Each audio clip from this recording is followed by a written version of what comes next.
So from here, you know, if they drop their hand, I can drop mine. You know, an evil Dick Duckclaw hand is not very friendly, you've got to say. But I'm very kind, because when I get older, it's not very, something always nice. From here, I can just do something simple as knock my balance. Take them out.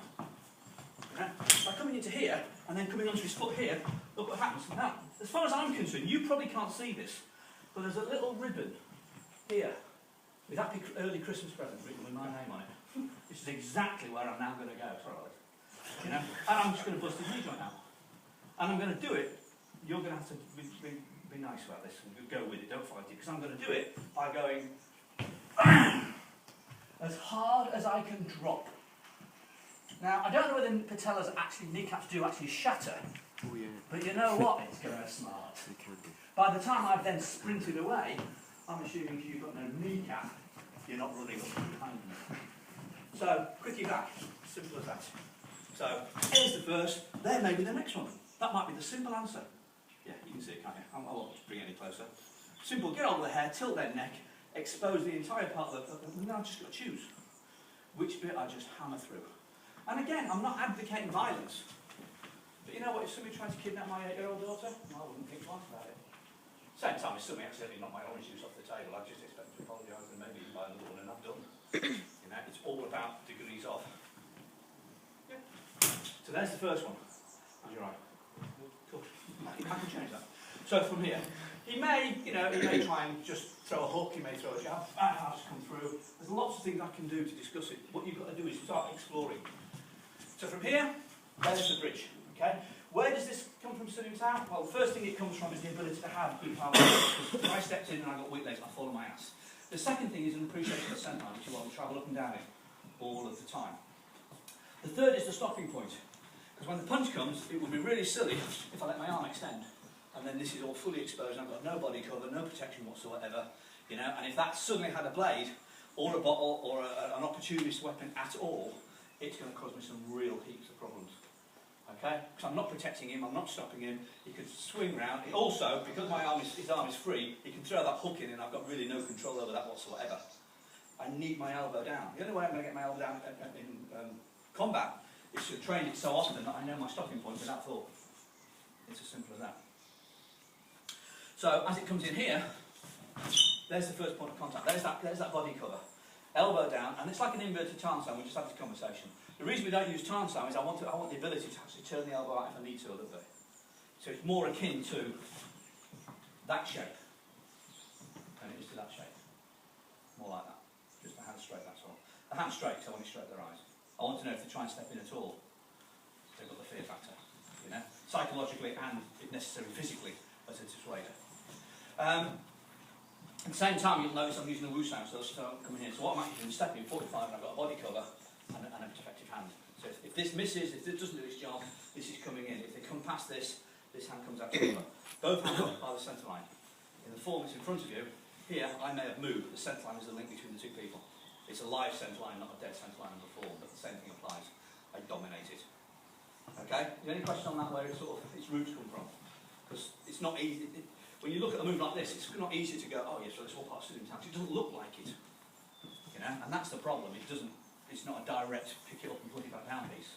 It's an understand where the pieces come from and apply. I could have that punch came in here, just as easily gone on this side. It wouldn't make any difference to me at all. You're not limited to size or tools or anything. It just means that my next solution would be different the way I'd apply. But we're going to play on the outside a little bit more. We're going to come into here, because one of the other things I can then do is, rather than keeping going in that direction, is I can come back in. Okay? And I can come back in and attack. One of the reasons why you would use this footwork, for example, is if I'm at this range here, it's a long range, when you step in, I take quite a shallow step, and therefore I'm still in front, and it's very easy to come and play. But if you're at closer range here, and that punch comes in, I'm actually going to take a bigger step. Well, the problem with the bigger step is now, even if I turn, I can no longer reach. So what you'll find in your assessment training and some of the drills that we do, not only do we practice 45 step in, 45 step in, and 45 step in, we also practice this little step and turn, step and turn, step and turn, the Humar combinations. And the reason for that is that at long range I can take a shallow range, so a simple 45 step is good enough. At close range, when he moves, I've got to take a big step. The problem is now I'm hitting over here. So what I do is almost immediately is actually come back and play. So if I take the shallower steps, I've got to get away, I've got to cut back in. Or I keep running, but, you know. So from here, I'm like turning straight into it. I'll just turn it out. So I step, and then I turn back into it here. Okay? Notice I've found the foot straight away. By finding the foot, if he tries to step back, step forward, I'm going to feel it. If he tries to lift his foot to kick, I'm going to feel it. If he lifts his knee to kick, I'm going to feel it. If he tries to transfer his body weight forward to get that foot into play, I'm going to feel it. If he tries to twist to throw that punch, I'm going to feel it. If he tries to retract that arm, I'm going to feel it because I've got a point of contact. He can't do a hell of a lot powerfully unless he moves that foot by turning, by repositioning or stretching. So putting my foot forward and making a point of contact is really key, because it means I don't have to start looking down for anything. I also know that I've got a lot more control than I needed, okay? Because he can't move very easily. If he steps back, I'll kick him, I'll knee him. If he steps back, I'll follow him through. If he tries to step forward, I'll just stick my knee in the way. If he tries to turn, I'll stick my foot into him. If he tries to lean forward, I'll chin him. If he tries to lean forward a bit closer, I'll chin him with this hand instead. I've got options because I've got control. So control is key. Okay? From here I can head him into a wall, I can smack him into his mate coming in to help. You know? Even if I'm here, his mate comes steaming around to help him, I'm just give some, I can do whatever I want. The control is important. You know? So from here, I'm stepping out and stepping back in. You come in and help your friend? That's fine. And I'll just use one against the other and buy myself seconds. And in a combat situation, seconds count. Because it could be the difference between me getting out and not getting out. So from here, step out, step back in. Okay? Having come back in, I'm in exactly the same position I was a minute ago. So if this worked on the first, this is going to work on the second. Okay? If I come out and come back in here, if that works on the first, that's definitely going to work on the second. Here, look, that's the thumb. Straight in the eye, straight away. You know? Want to step forward? So, same thing. This time, rather than steps, doing it from this range, a bit closer. You have to step out and come back in. Admittedly, we're still working with a simple straight line mechanics punch. We're not having somebody come flying in with haymakers. Okay? But once you get your confidence value in, you'll start worrying about, is it a hook? Is it a jab? Is it a cross? Because at the end of the day, it's got to enter this airspace to land. Okay? However it travels, makes no difference. The thing is, you'll use different tools. That 45 view there, if I'm here and you throw a hook, I'm still a 45 view. Makes no difference. He's aiming here. I'm happy, but oh yes, but what if it comes around the back of the head? Well, if the focus of the punch is here and you're not here, you might get caught with that. But you know what? I'm already going in. And I have not found a technique on the planet that stops me getting hit. It stops me getting damaged that I'm concerned about. Okay? If you throw that hook around, I still do my 45, but my guard hand goes, you know what? I'm going there. That's all. I haven't changed my footwork. I don't have time. There are certain areas where people will teach you, if a punch comes in, do that. If a knife comes in, do that.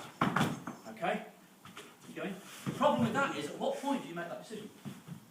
What point do you choose? Technique A or technique B?